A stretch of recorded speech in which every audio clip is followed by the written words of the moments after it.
Hey, Boo, and welcome back to another episode of Financially Abundant. And most importantly, happy Financial Literacy Month.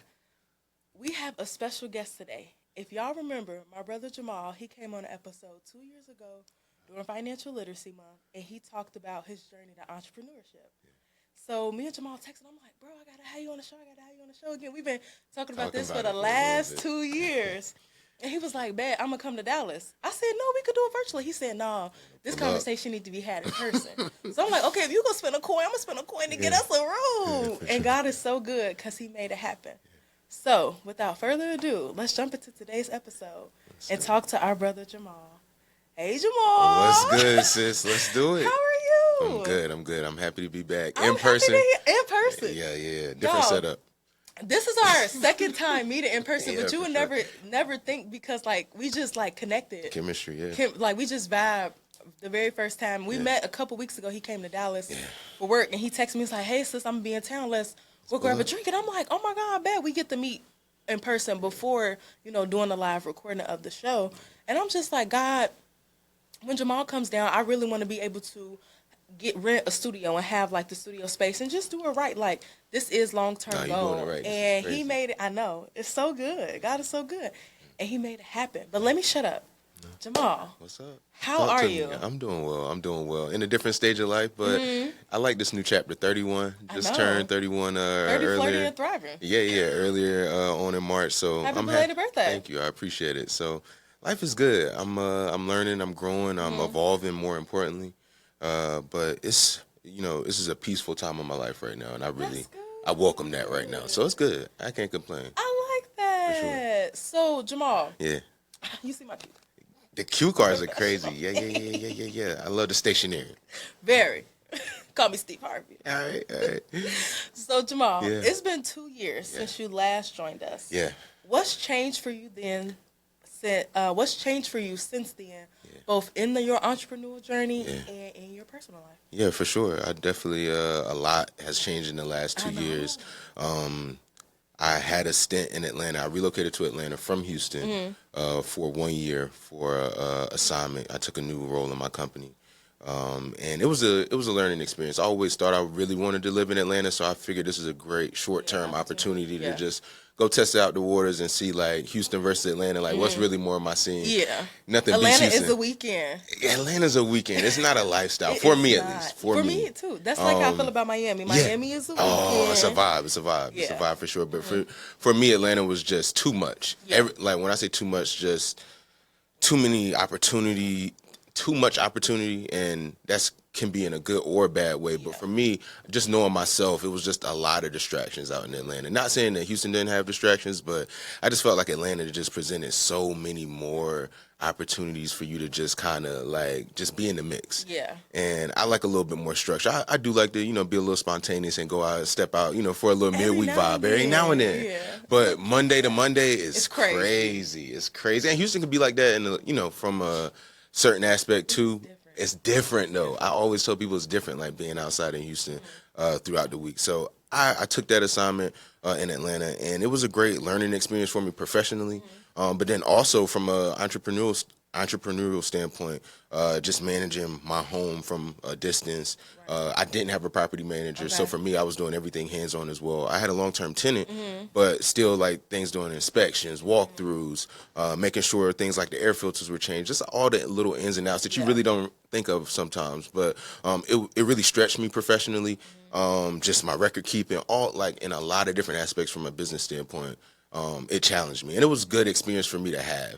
But I miss Houston. And like when I was out there in Atlanta for that year, I knew probably like after 2-3 months, I was like, yeah, it's time to. Not for me. That's not it. That's not it. But I signed a 1-year relocation agreement. So it's like, look, if you, you're gonna have to pay that money back. I'm gonna have to pay that money back. And I was not. And you got to pay the untaxed amount because they give you the taxed amount. You know it. So but you got to pay that $14,000. And as an accountant, I was just like, I'm not about to give you that back. So I'm gonna just go ahead and sit it out. I already signed a 1-year lease. Kind of going into it knowing it was going to be like an interim, like kind of fill it out period for me.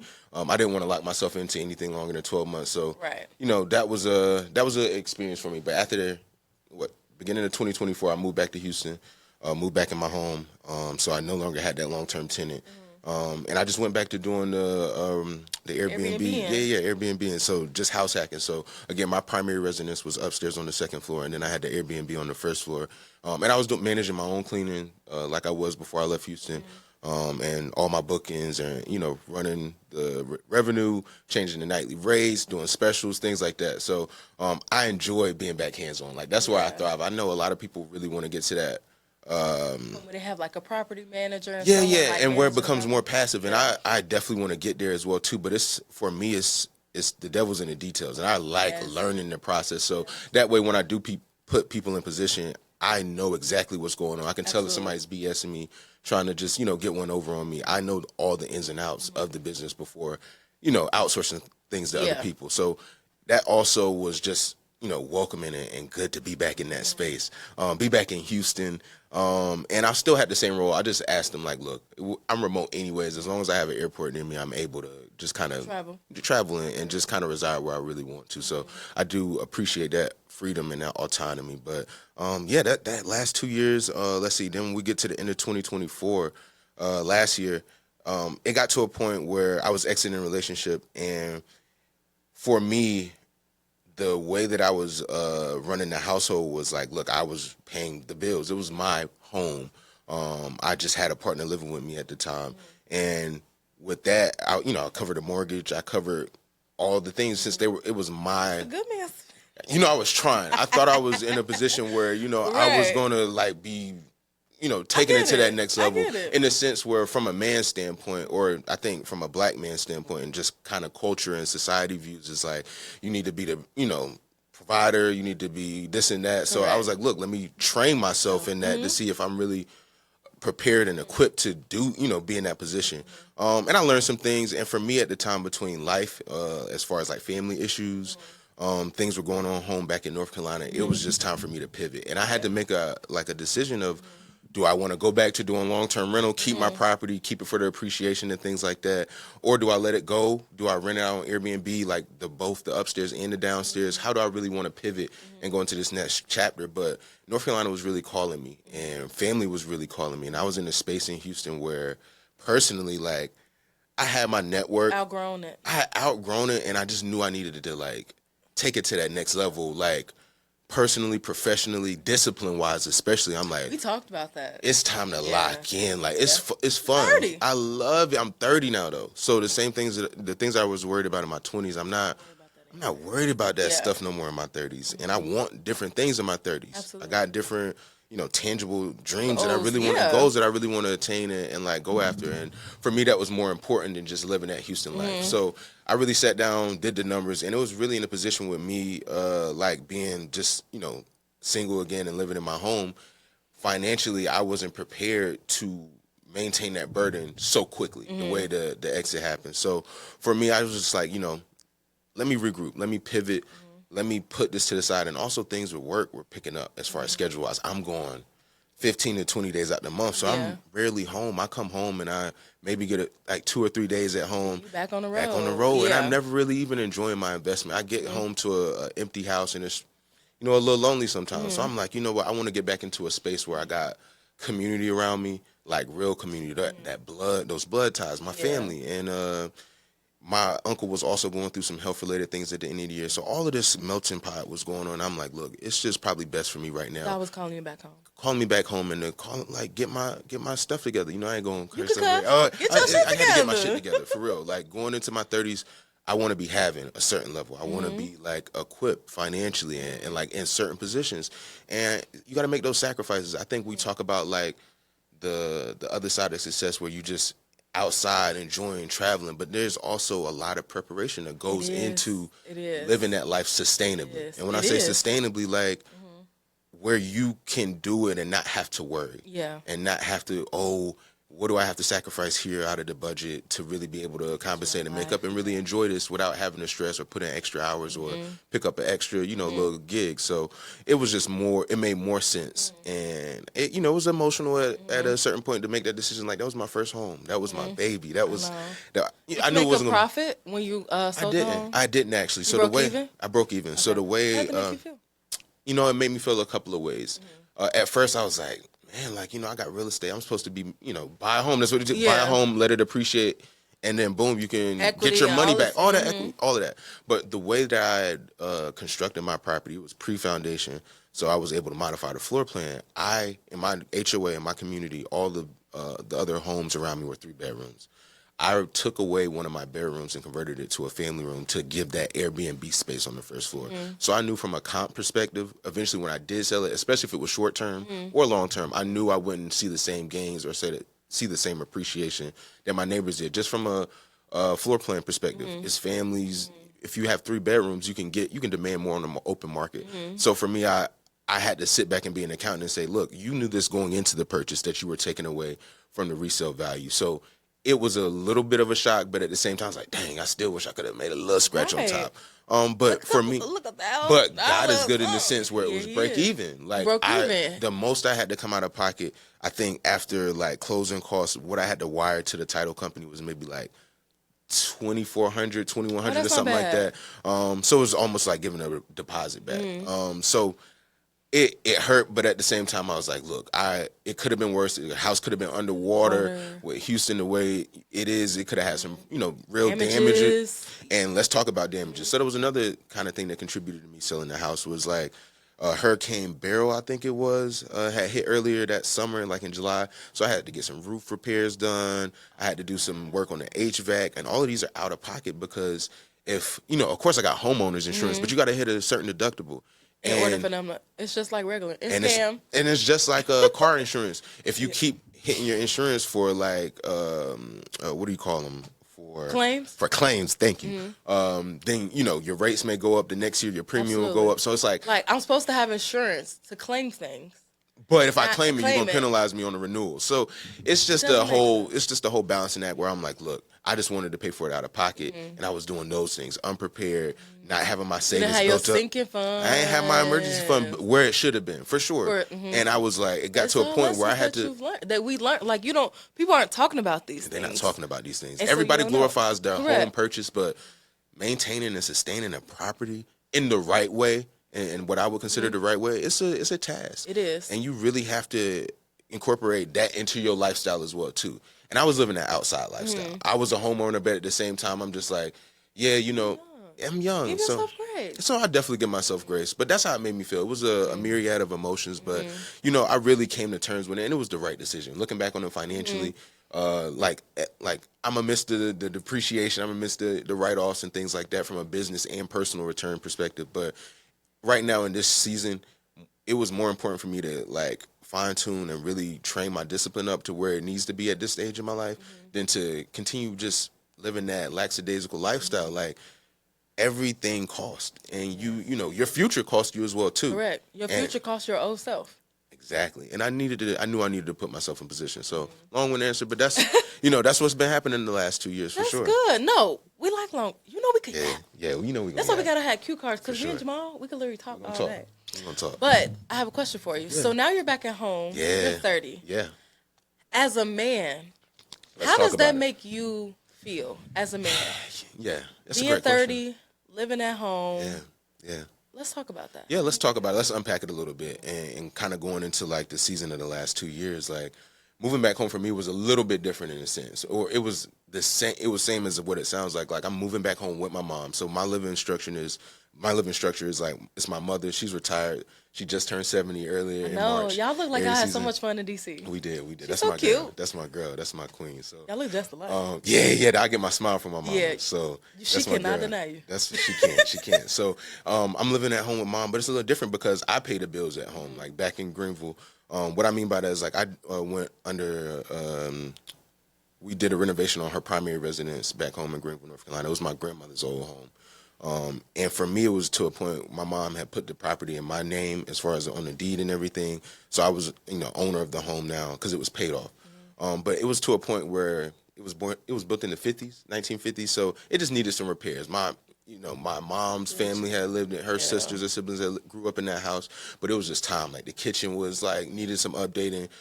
Some electrical things needed to be done. Just a lot of things needed to be taken care of. Putting a driveway on the house, just to maintain the value of it. And I just thought, from an inheritance standpoint, I don't want to, a lot of times, black people get left property in their name, but then it's just, they don't know what to do with it.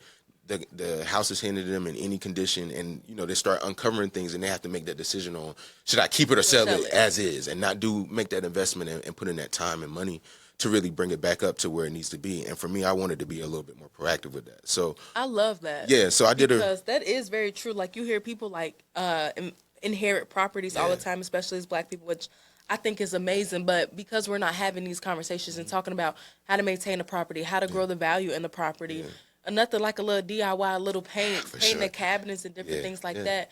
And I think, it's definitely easier said than done. It depends on the circumstances. Like, definitely keep the house, especially like being black and like own, like this my grandmama and them house. Yes, this is my grandmama's But house. I love how you were proactive about it very early on. Yeah. So I saying that, like, I didn't have the capital like liquid to go and do those renovations and those like repairs.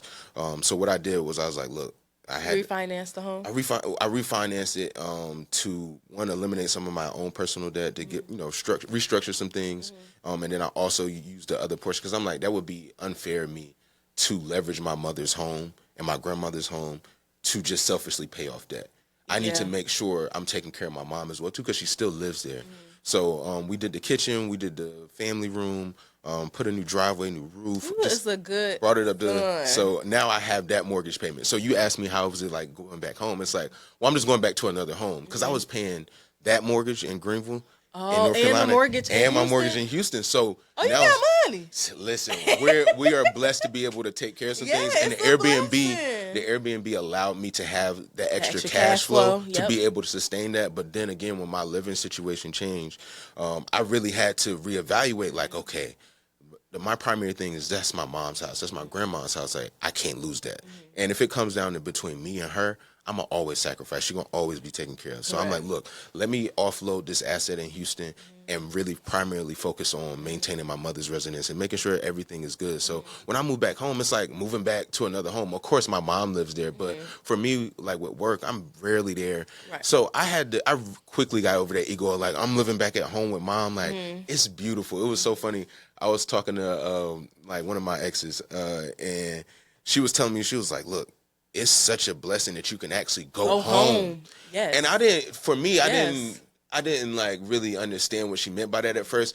And it really hit me like, no, a lot of people aren't in a family position, or just like from a relational standpoint, or just from a financial standpoint, to be able to go home and go home comfortably. And I got my own bedroom back.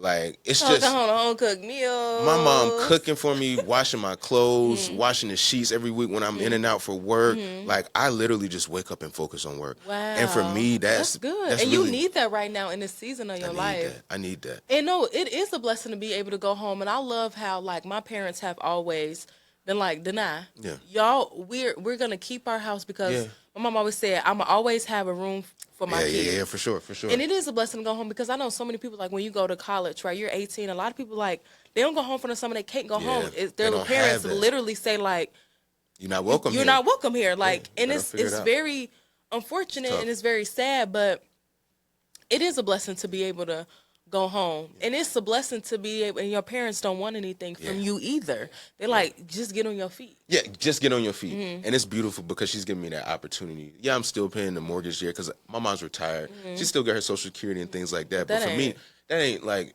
that's your money. That's your play money. That's your like AKA money. That's your, just do what you want with your little bingo money. Yeah, whatever you want to do, that's yours. Like, that's your weekend money, all of that. So I take care of that. The only thing she takes care of is the phone. Like, she still has a home phone. That is so cute. And electricity and water. So I still send her a little scratch. Just off the principle. Like, every month I just go ahead and direct deposit her something. Like, it's on bank draft automatically. She get a little deposit every 2 weeks. So, I'm still taking care of it like that too. Just because I'm using a little bit more water and electricity from being home when I'm there in between. So for me, it doesn't even really feel like, from an emasculation standpoint, I don't feel bad about it. Like, I'm not ashamed of it. Like, I'm proud that I'm able to take care of my mother and maintain that home like I have been these last 2-3 years now. So for me, it's a blessing. And I don't look at it as a slight. I look at it as an opportunity for me to really hone in professionally. I get so much more time to like really perfect my craft and like hone my craft in sales at work at my job. I get to alleviate the burden of maintaining the business. So record keeping, doing my QuickBooks every month, keeping track of, separate expenses between my business cards and my personal cards. So it's like I now have that time freedom back since I was so hands-on with the Airbnb to just really pour into myself and what do I really want to focus in and chase after in this decade? What do I want? Yeah.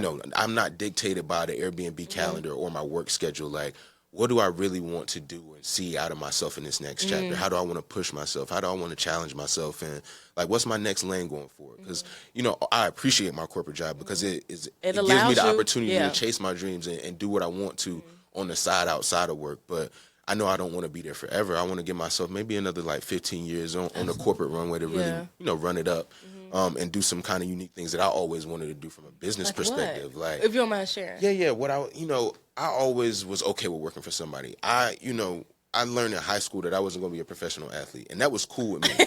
But I really wanted to be like that in the business world. Like, I really wanted to be him as far as just like, at the time it was like titles. I want to be a director. I want to be a president, a business president, CEO. Things like that. Correct. Things like that. And for me, that takes a lot of sacrifice as far as personal life and work-life balance. I know that's not maybe what I really want to chase after now. I really want more of a balance in my life.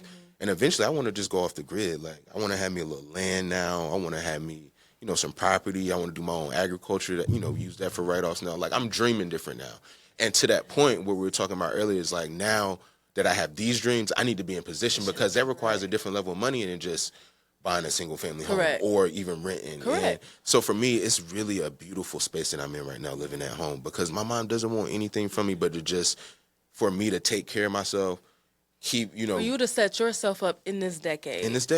No, that makes sense. I really like that because, and I say, so like, we kind of had like similar last 2 years. Yeah.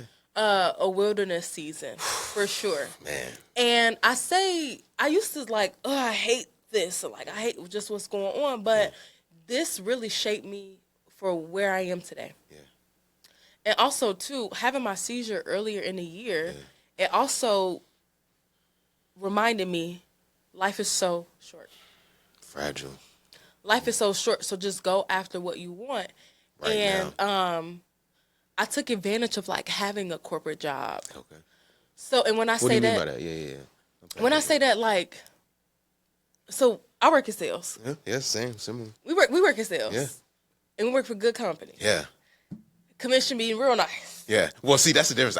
I'm straight salary. Oh, you straight salary. That commission life always seemed to lure into me. But I ain't gonna lie to you, I was always a little bit too afraid to have base like a and salary. I'm base and commission, and the base is nice.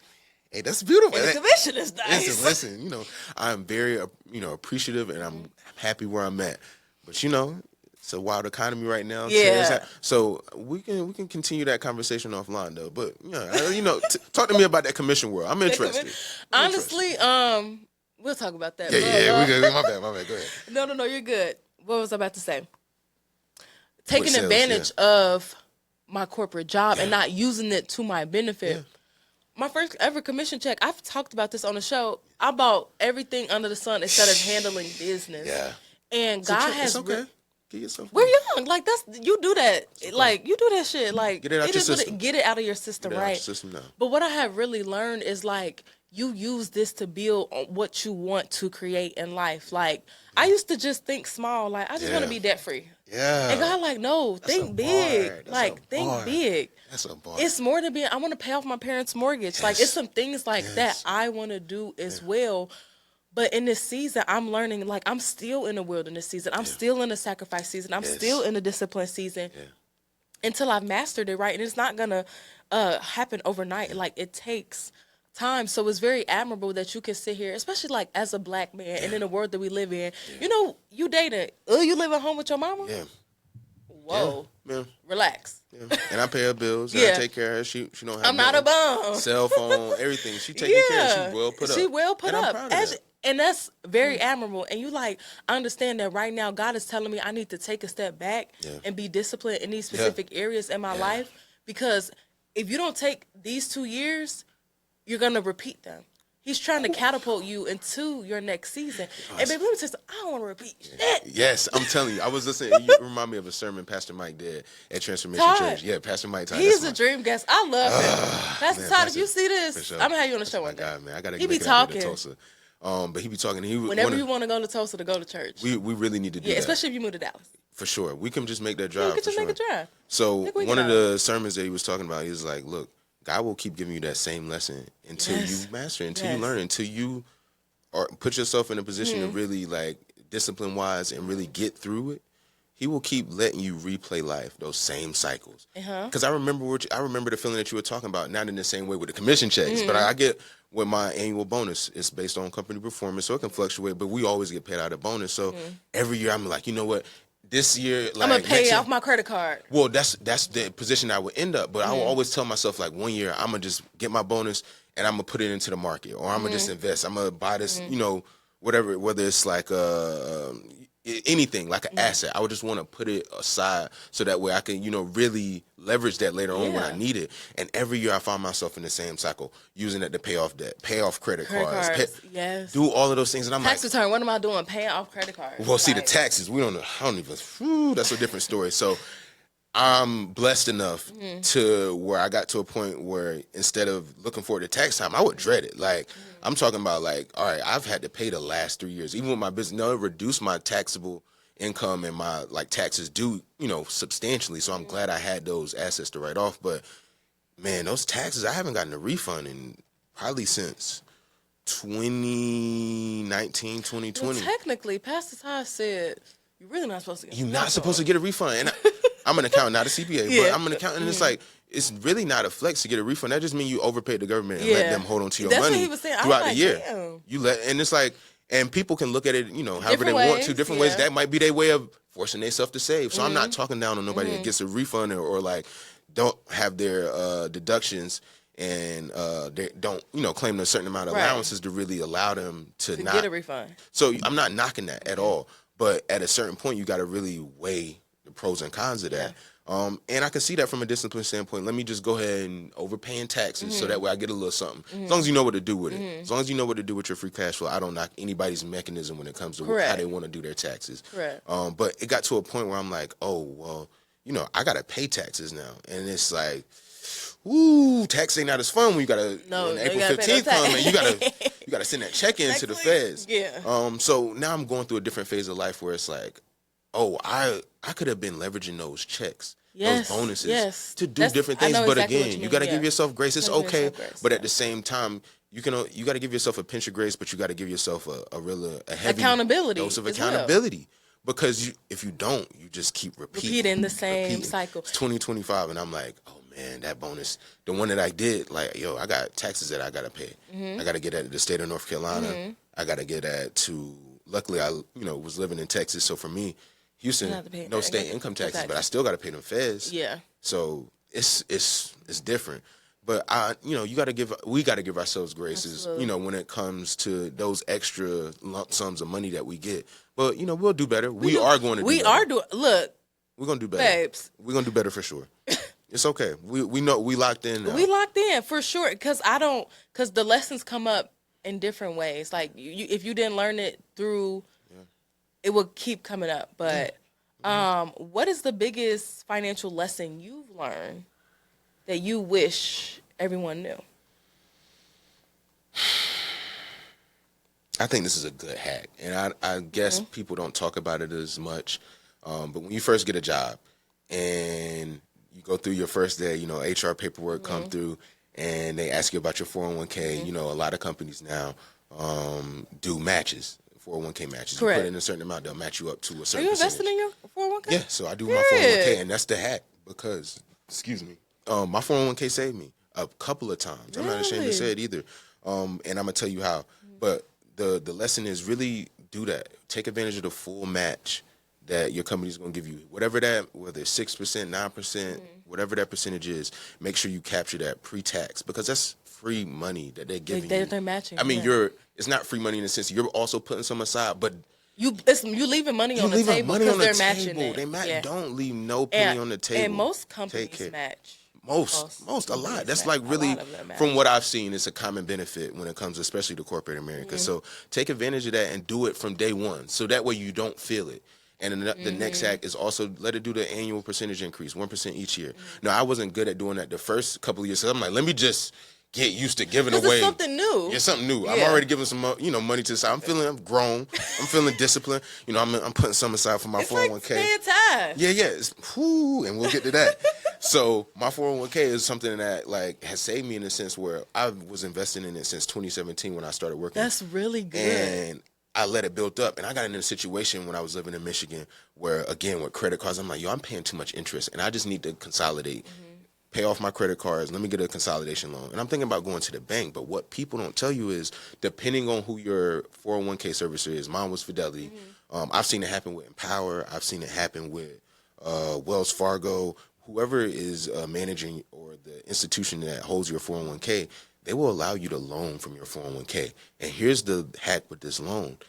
It's not reported on your credit report. Because you're borrowing money from your retirement account. It's your money. But do you get penalized? You don't get penalized. So you only get penalized if you withdraw money from your 401k before the age of 65 and before like the other, the other points that you got to hit. But if you're taking a loan from it, it's not a distribution. It's just a loan. So you're just borrowing money that you already set aside. Have you paid the loan back? Yeah, I paid it back a few times. But that's the thing. It became to a point where I was like, I almost used it as like a safeguard where it's like, I knew if I got in a situation again with credit cards, I know I can borrow some money. I know I can borrow some money, which isn't healthy, but it was a good way for me to get a loan without having it to go on my credit report. Or high-ass interest rate. Because you're loaning from yourself. And I think the interest at the time when I pulled it back in like 2019 for the first time or 2018 for the first time. I think it was 2019 for the first time. I think the interest was like 4 or 5%. Okay. No bank is going to give you a 4 or 5% interest rate. Yeah. And this is pre-COVID. This was pre-COVID rates. Interest rates on credit cards are crazy. Crazy. So going from a 19%, or I had some high yield, some high rate personal loans at the time where they was charging me, I ain't ashamed to say it, like 25%. Yeah. And that's like every 25 cents of my dollar is going back to interest. And that's crazy. Depending on the amount of the loan. It's crazy. That's really good to know because a lot of us, we don't invest in our 401k. Yeah. And if we do, the hack is, borrowing the money, right? Like the goal is to not touch it. Yeah. But life happens. Life happens. Like life happens. You're going to have like those seasons where money is funny. Yeah. So that's the option of borrowing against yourself. Yeah. And not having to pay the interest or don't get reported to your credit, and then you pay the loan back, which is good because you're paying it back into your retirement account. And it's paying back to my retirement account. Exactly. So instead of giving it to so you investing back into your retirement account, which is a hell of a hack. And to that point, it's based off of like, so now that repayment is automatically drafted every 2 weeks from just how I contributed every 2 weeks from my paycheck and my payroll. It's drafted every 2 weeks. So I'm paying it back without even thinking about it. Now you can set your payments, but it's on auto draft. I don't even have to send it to Fidelity. It's auto draft right there every 2 weeks. So it's a hack where you can, if you get into that situation, your 401k can save you before the age of 65. Okay. And it can also save you if you doing your first time home purchase or for like post-secondary education expenses. But like, so if you want to go back and get your MBA or a master's degree or something like that, you can take it out without a penalty. You'll still have to pay the taxes on that. Because with the 401k, that's pre-tax dollars. So all that growth was untaxed. So when you when you withdraw it for first-time home purchase, or you will get taxed, but you won't get penalized from the IRS for being less than 65. Okay, black man, look at you, dropping the gym. Just a little hack for the folks. So now that you're 30, you talked about like how you've grown and like all of these different things, and I love that. I can tell, like I can see and hear the growth, and it's just like I just love this for you. Yeah, you gotta want better for yourself. You have to, but not only talk about it, but you have to be about it.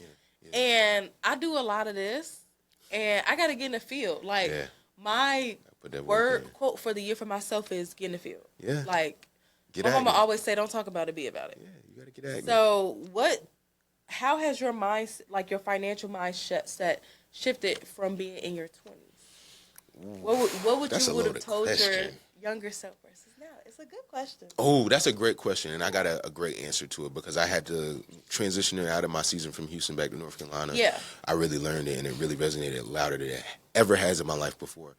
And what I would tell my 20-year-old self of, none of this really matters. And what I'm talking about, We literally talked about that yesterday. we talked about it like when we were chopping it up yesterday out at happy hour, and it was like, none of this matters.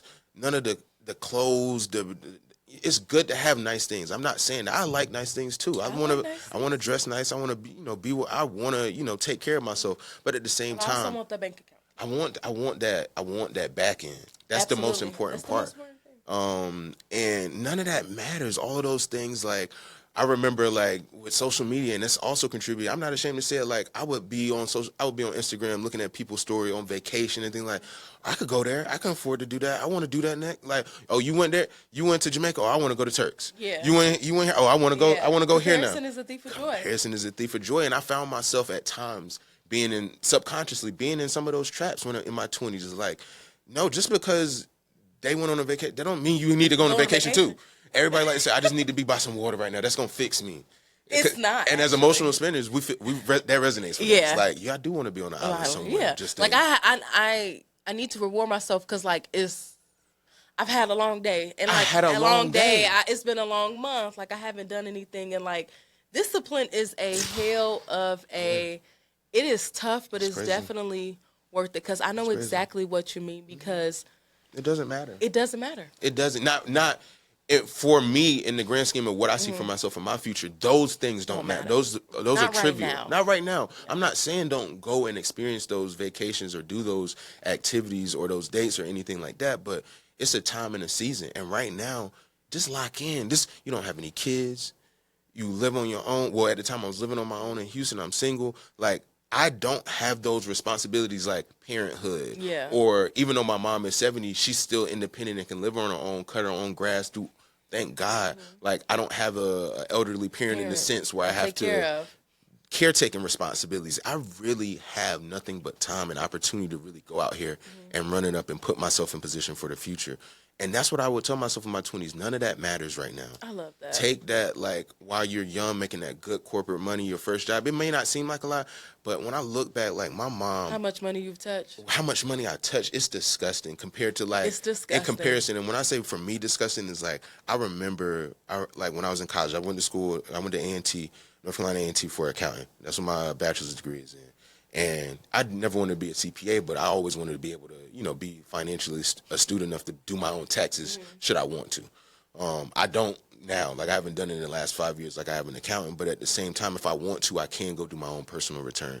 And I was going through, and I was really learning in tax class, and I just asked my mom, like, Mom, let me look at, like, some of your old tax returns, like, just to want to see, like, what deductions you took. Did you leave anything on the table? Like, I'm learning this right now actively in school. So I just want to, put some of that to practical use. And I looked and I saw what her taxable income was. And then I growing up, only child, single parent, like my father was in my life or living in the household till about like maybe 6th grade. Okay. My parents got a divorce and then he like went and lived on his own in Raleigh. And I remember my mom and even then before then when he was living in the house, my mom was still doing everything pretty much. Yeah. From a taking care of me perspective, haircuts, baseball practice, gear, travel. She was doing it all. Happy Women's History Month. Happy Women's History Month. I know we're coming off the hill of that, so I really love what you did with that series as well, Thank too, you. with I your appreciate guests. That. But, I really looked at that number, that taxable income, and I saw, like, I think it was in the range of, like, $31,000, $33,000. Pre-tax. Like. For the year? For the year, girl. I'm like, I think towards retirement it maybe got up to maybe, like, in the 40s. But I looked and I'm living life now. How the hell did you support me? I started out, how the hell did you do that? Because I started out in 2017 making well over that a little bit. Yeah. And I was just like, when I first started my first job, I was making 63, 64K right out of college. Yeah, that was me too. And for me, I was like, that's a blessing. And when I saw that, I'm like, yo, how am I making more than my mom at retirement? Yeah. And then now when I look at my tax returns now on my taxable income, I'm like, this makes no sense. I have it's no, like, I got too much knowledge. I got too much common sense to really be out here wasting money. Yeah. And it really hit me in another sermon. We're going to talk about it. this The previous the one? Wicked We the talked Wicked about series Todd? with Pastor Todd. It's so good. And It's he's- so I've been good. very, very And convicted. what's the only other thing worse than the worship of wealth is the It's wasting. waste of wealth. And I really, was looking how much I was wasting. Yes. It doesn't matter. Yes. Yes. That does not matter. Yes. Have you some nice things, treat yourself, but do it in moderation and do it, every now and then. But you don't got to go out and pop it every month. You don't got to do it every holiday, every Memorial Day, every Labor Day, every whatever holiday or Halloween, event coming shit. up. Beyonce drive. Correct. I don't got to be sitting for some of those things. You need to really make sure you rewarding yourself for work that you've done and not for regular life. That's the point I was trying to make. Like, yeah, you might have had a long day. That is really good. But okay, my mom had a longer day when she was working and supported me as a single parent. I'm not really going through nothing. Like the stuff I'm experiencing at work and on the job, this is nothing. Why am I? What am I rewarding myself for? You didn't earn that trip. You didn't. I went on plenty of vacations and trips that I did not earn. I just went out of my pocket and went out of my way financially. Just to say I did it. Just to say I did. Oh yeah, that's Jamaal. He out of town again. No, you are really talking that because it doesn't matter. When I think about like how my parents did it with 4 kids, 4 is crazy. I know how much one costs, so yeah, 4, and we were all in sports, and we went to private school. Private. Yeah, we went to private high school. Oh, y'all had that money. God has truly blessed my parents. Yeah, that's good. That's amazing. But I know that times were tough. They would never tell us. But as I get older, I'm like, how did y'all do this? Look back and you remember some of those moments. And then they still made time for vacation. And vacation for them, that wasn't no vacation for them. Come on. And so, like you said, none of this, it matters. And I'm learning too, like, because I'm an emotional spender, I always feel like I have to reward or treat myself. That's that toxic, but my vice is food. I love me a good dessert after every meal. I'm talking about after breakfast. I could take a little dessert, a little sweet. Breakfast, I need a cookie. Little something. It might be a little croissant with a little strawberry jam, a little honey. I gotta have something sweet. That's my toxic trait, so I feel you. I've started developing a sweet tooth. I'm like, well, I just need something sweet, but I'm really a flame of hot. Baby, I could. That red 40, you gotta get off that red 40. Sis, we gotta deliver you from the red hots. I would never be delivered. I know my flame of hot and cheese and meat. That's what I get every time I go home to Chicago. But my vice is food, and like how you said when he had talked about the worst thing of worshiping wealth. Yeah. Honestly, wasting wealth is just as it's not if even worse, sir. That is not a word. You're not being a good steward. And your last guest, Ariana, I always talk about being a good steward. I was watching that episode and she dropped some gems when she was talking about the stewarding of money, like the stewarding in her season, and really just incorporating God into everything. Especially finance. And I've learned that I cannot do this without him. You can't. And I've stopped praying for God, help me to get through. I pray for wisdom in it. And also help me to trust myself as well. Yeah. Trust myself that I can be a person of accountability, that I can be a person of doing these things. And when I did that month of like the no spend, it really opened up my eyes. And I compare like last month's February to the year February. Yeah. I wasn't intentional. And it's okay when you look back. It's good to have those checkpoints and those data points to go back and look to see like tracking. I waste my money on food and drink. That's why my back got big. Listen, I don't that Houston, moving back to Houston.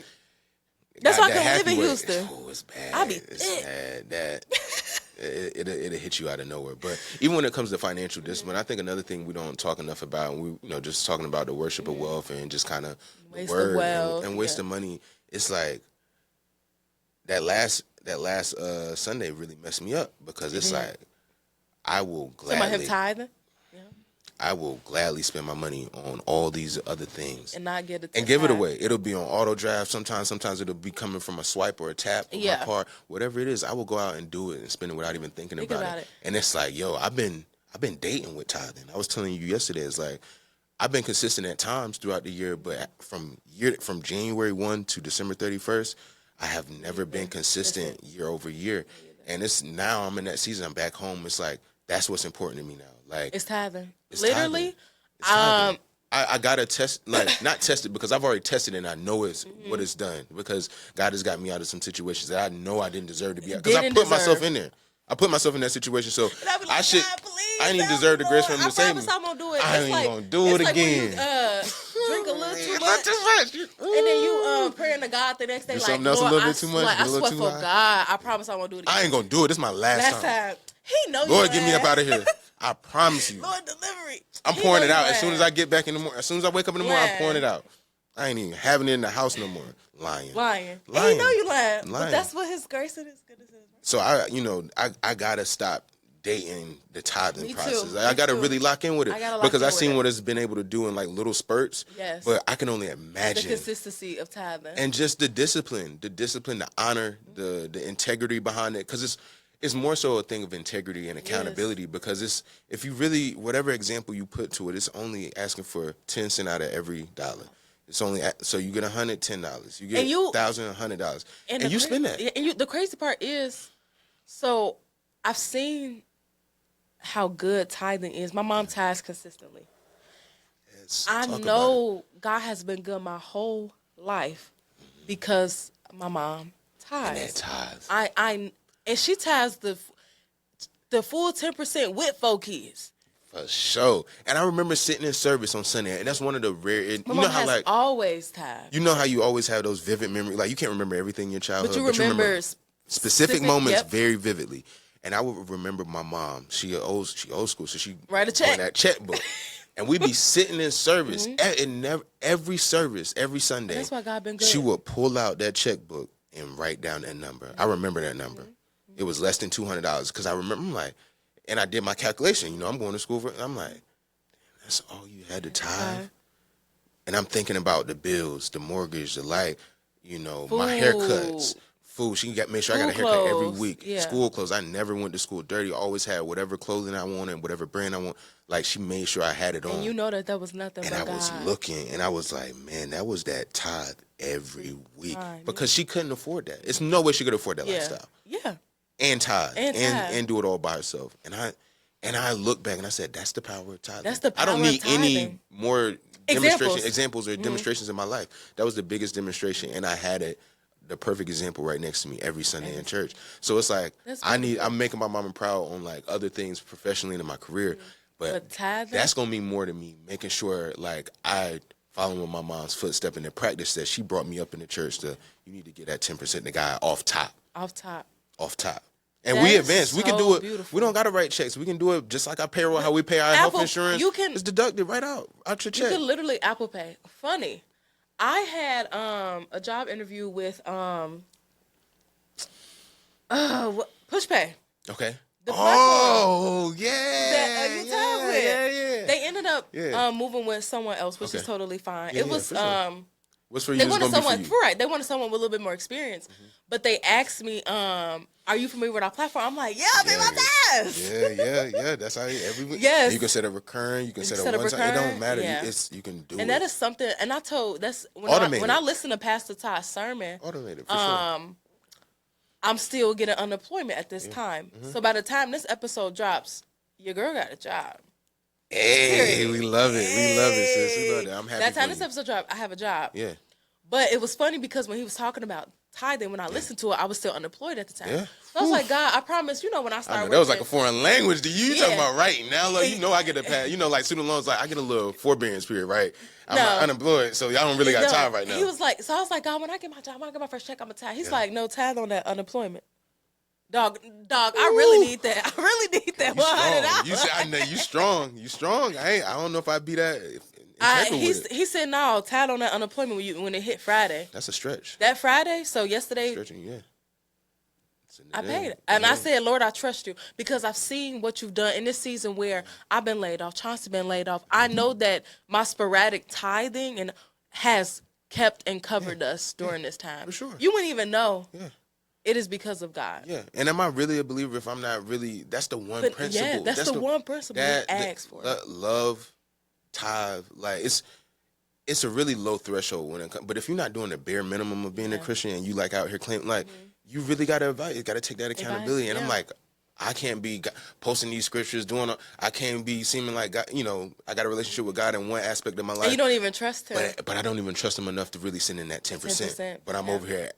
No, it's got to add up. Yeah. So one thing that I've been evolving into my 30s is like everything's got to add up. What you see has got to be what you get. Yes. I want to make sure everything that's going on behind the scenes, I wanted to really manifest and be true of what's going on and what you're seeing in real life. Because, you go through and, just in a lot of aspects, everybody's sharing their highlight reel. Nobody really talking about what's going on behind the closed doors or what's going on under the engine of that car. And you really got to make sure you well-rounded and everything is like running how it should be, or it's going to get exposed. And one thing that I was like, my biggest fear going into my 30s is like, I don't want to get to a point in my mid-30s or even at my 40 where I look back and it can tell that I won't manage my money correctly. It may have seemed like that at one point, or it may have looked that way, but by the way I'm living at 40, it's not adding up. Yeah. And that's my biggest fear. I don't want to be exposed. I don't want to be out here giving advice and doing all this and my life not together. What I look like, and I'm not executing on the same things I'm sharing. So it's all got to add up in this season. It's got to make sense. That's a bar, because I feel that because for so long I was one foot in and one foot out. I was not serious.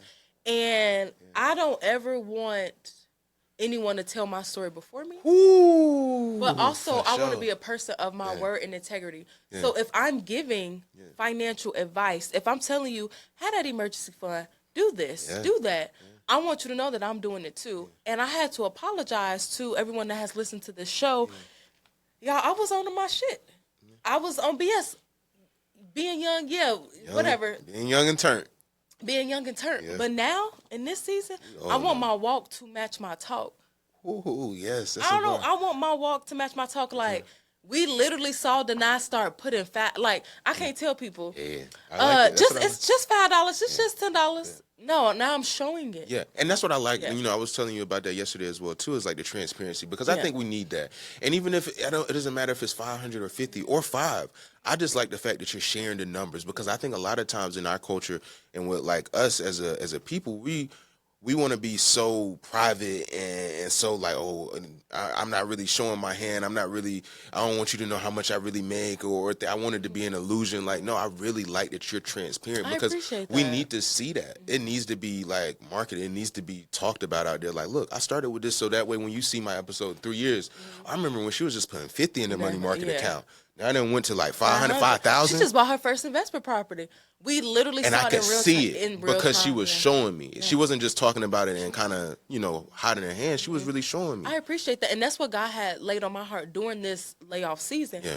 He stop talking about it and just start doing it. Yeah. Start. Execute. It's these habits that get you to where you are. For sure. Okay. Yeah. So I know we've been talking. Let's get into it. Let's get into it. Before you buy your next, if you can give yourself one financial tip before you buy your next investment property, because you'll be buying another investment property. I got one. I definitely, it's on the horizon. I'm loading up. What would you do differently now than when you did 3 years ago? Oh, that's such a great question, and I got the perfect answer for you. Give it to me. I would buy the land first.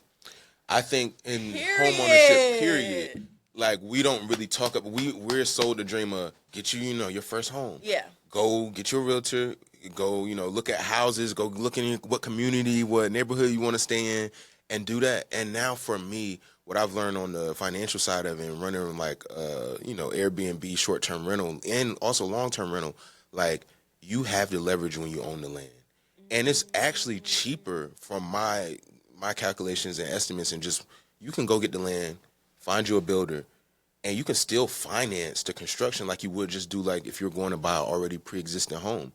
It's a different type of home loan, but you can do it you can package it where you still pay one monthly payment, but you went and acquired the land and then you went and built on top of it. So before I go and get my next property, yes, I wouldn't take the opportunity to just acquire something that's already pre-existing if it's the right deal. I'm never going to walk away from a good deal if it presents itself to me.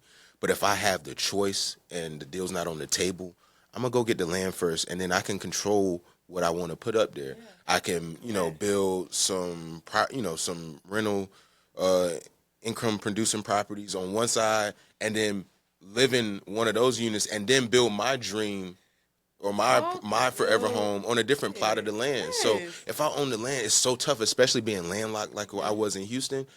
You living inside of 610? I was living in East Downtown. I went out and, I just got one of them L-shaped backyards with little yard and gravel back there. I can't do nothing. If I want a pool, and I'm starting to want different things.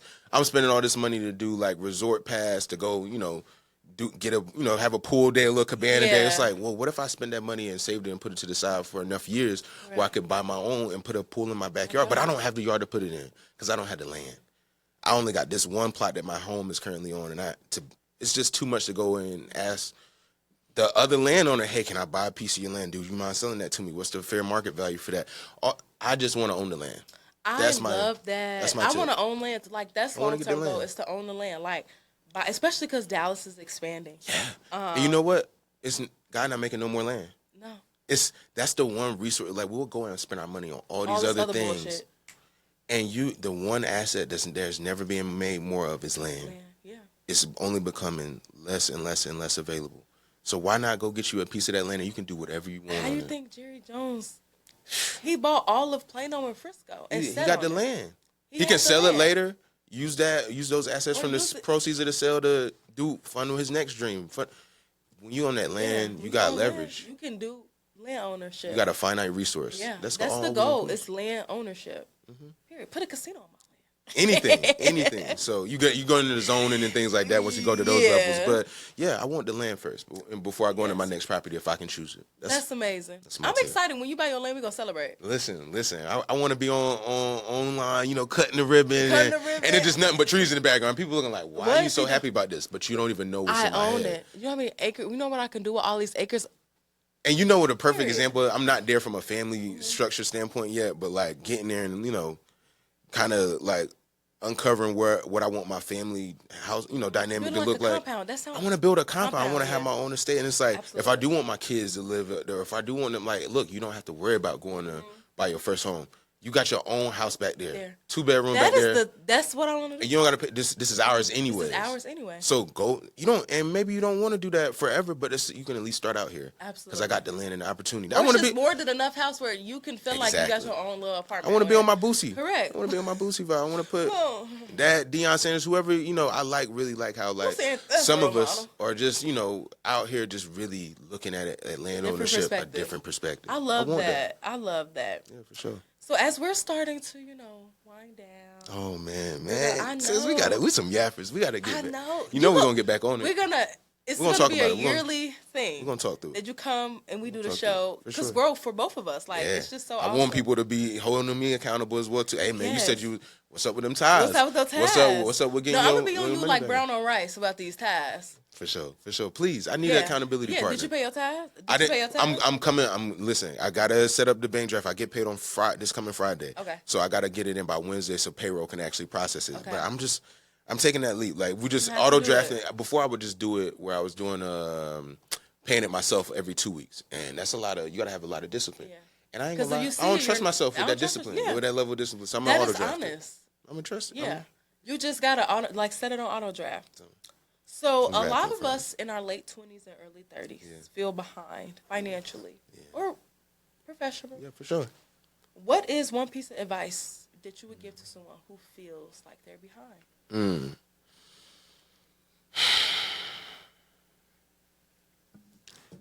I would say, run your own race. It sounds so cliche and it sounds so like simple and just basic and not a lot of substance to it, but really what's for you is for you. Absolutely.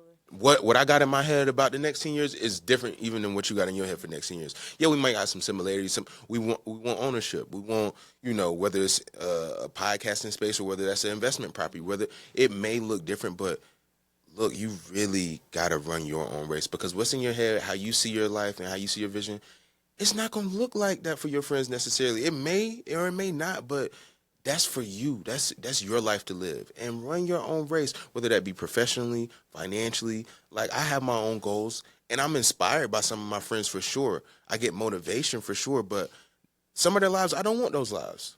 I want a different, and that's up to me to create. So I know that feeling of like, you're never too late. And this is one more, we got to put the sermon talk in there.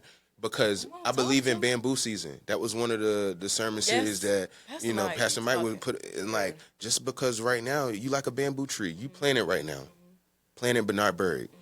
And you just got to give yourself some time, because if you really put yourself in position and really do all the little things right, you'll have your bamboo season eventually. You're going to shoot up, and that growth is going to be exponential, and it's just going to be unplanned. You're going to take it there. But just take your time. You're not behind anybody at all. You're not behind anybody at all. Just run your own race, and what's for you will be for you. Just stay disciplined. And that's my biggest goal for this year. Discipline. The word for the year is focus. So I got to focus on executing the little things, so that way I can just walk into the bigger things that God has for me later on in my life.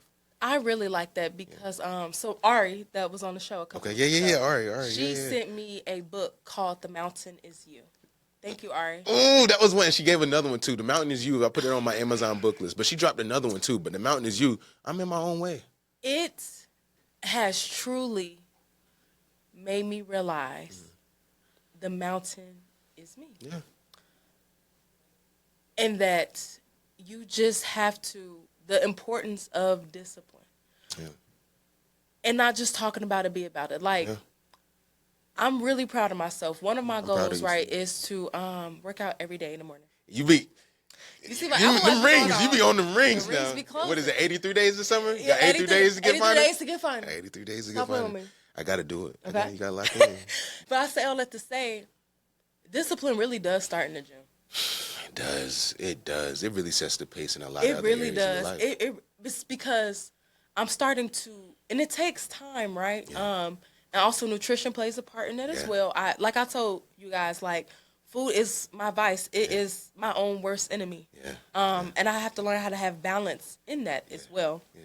And I know Pastor Mike talks about that all the time, like how food, like he will reward himself in food and all of the things like, but anyway, I say all that to say, being disciplined in that area has really, it's brought a confidence out in me that there's nothing that I can't do. For sure. And running my own race and stop looking at what everyone else is doing, right? Like I said, comparison is a thief of joy, but that I am that girl. Yeah, you are. For and sure. you see this? We can do this. It's crazy. This is production in here. God. It's crazy. You got your, you here. The logo is cute you here. Whatever. You here for sure. But run your own race. Yeah. And don't be your own worst enemy. Yeah. Get out of your own way. The mountain is you. Yeah. Stop self-sabotage. I like that drop. Thank for sure. Okay. Now, if you had an unlimited budget for the day, what you doing? The day. Not forever.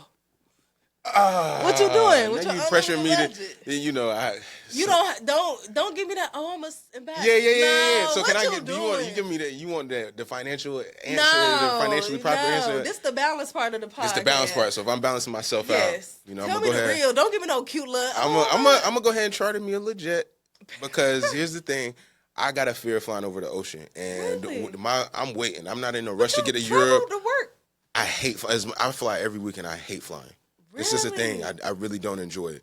But I always wanted to go to Africa. Like, I've never been like, I want to go to other continents, and I know I have to get over that fear of flying over the ocean outside of, like, to the Caribbean or something like that. You gotta go. I gotta go. I got Pacific or Atlantic. One of them. I gotta cross one of them to really see this thing before I, check out. I'm really surprised. I did not know that. I don't like flying, so I want to get me a little jet. I want to go to Africa. It's and gonna just take you all day to get there. And it's gonna take me. That's why I want to go on a charter, just because for me, the reason I also haven't gone overseas yet is like, I can't do it. My legs, my knees. I got to do it in a little comfort. Yeah. I ain't got to say I got to be in business class for it, but I would like to be there. Correct. And I looked at them tickets. Some of them on Emirates, $15,000 to go. My friend, I'm not. And I got to do the credit card point hack or something like that, because Correct. I'm not paying that much for it. First class. So yeah, I wanna charter jet, go to Africa, and just do some fly stuff. And that would probably be what I would do if I got that unlimited budget. Just tomorrow, I would want to do that and go ahead and knock that off my list. I got a myriad of things that I would really do. I want to go off the coast of Cape Town, get me a little yacht when I get there. And I really want to do it right if I'm gonna go all the way over there. Correct. I want to live. I want to experience it. So that's what I would do with my budget. I'm going back home to Africa. That's what I want to do eventually, anyways. Go home to Africa. I want to go back home. Living over here in America is ghetto. Like, I love Please don't get me started. I love the opportunity, but I work for a best. global company. We're in 7 countries in Africa. One of my goals is to go over there and work, whether it's South Africa, whether it's in Kenya, whether it's in Lagos. I don't know. Like, I just want to touch one of those offices and really, like, build my life over there and I want to know what it's like to be in the majority every day. Yeah. Instead of living in the minority every day. So Wow. that's like a long that's a Far. that's I a different never thought about it part like of the that. question. But yeah, I really want to go back home. I never thought, like, what is it like to be the majority and not the minority? Yeah. For sure. Wow. And with that, give us your last piece of advice. What you got for the Last girls? piece of What you got for the advice. girls, the guys, everybody? What you got for us? It's been sitting on me, and I had to put it in my bio too because again, going back to the social media thing, like I wanted the story to match up. And my first half of my life, as far as professionally and adult life, like post graduation, post A&T, I've been living for myself, selfishly, and just really charting my own path. I would pray, I would talk to God, but I really wouldn't invite him into the plans and into like career moves, life moves. And it's just this one scripture that's sitting with me. Many are the plans of a man, but it's the Lord's purpose that will prevail. And that's what I want that's what I want this next season to be. I want to do everything. I want to get my discipline right. I want to tithe. I want to, stay plugged in and connected to the source on a regular basis. I want to get back to serving. And I really just want to see how good life can get when I put my focus and attention in God. And then, because here's what I've gotten, not by myself, by any stretch of the imagination, but I've gotten here without keeping him at the head at all times. Yep. So imagine if I do, what did it look like then? And that scares me. So that's all I'm looking forward to in this next season, this next chapter. Just doing what I know I need to do and letting God handle the rest. Jamaal. For sure.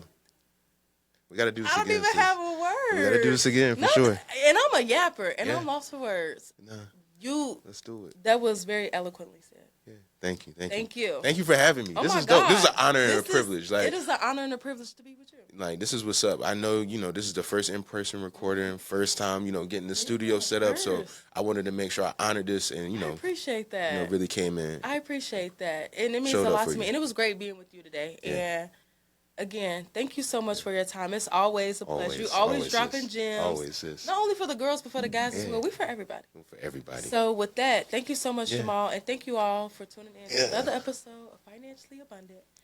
Make sure that you are following me on socials. Subscribe, like the videos, run it up. Share. Y'all been we need an engagement. We need the engagement. Because I heard that YouTube money is different. And I'm not a content I trust guy. in God's plan. But I heard that seeing some of them numbers, I might need to lean into content. It's just the editing part, but I need to lean in. Yeah, I trust in God's plan. Right now, it's just, sidebar. Right now, for me, it's just not getting caught up in the money or the likes or the views or the shares and just. It's going to be organic. I want it to be organic because I don't want no short-term spurt growth. I want longevity. Sustainable. This is my career. You want it to be sustainable. Y'all hear that? This is my career. Sustainability. So make sure you guys follow me on social at Financially Abundant or Deny Courtney on both Instagram and TikTok. Make sure, guys, if you are on a debt-free journey, which all of us, we all got debt, join my community on Finex. Oh, Finex. Do the drop. Yes, join my community on Finex so we can do this thing called Life Together and purchase my budget template because you can't get your money together if you don't know where it's going. As always, it's not the destination that inspires others. It's the journey. So inspire yourself to become the best version of yourself and do the impossible. I love you all, and I'll see you next week. Same time, same place. Bye.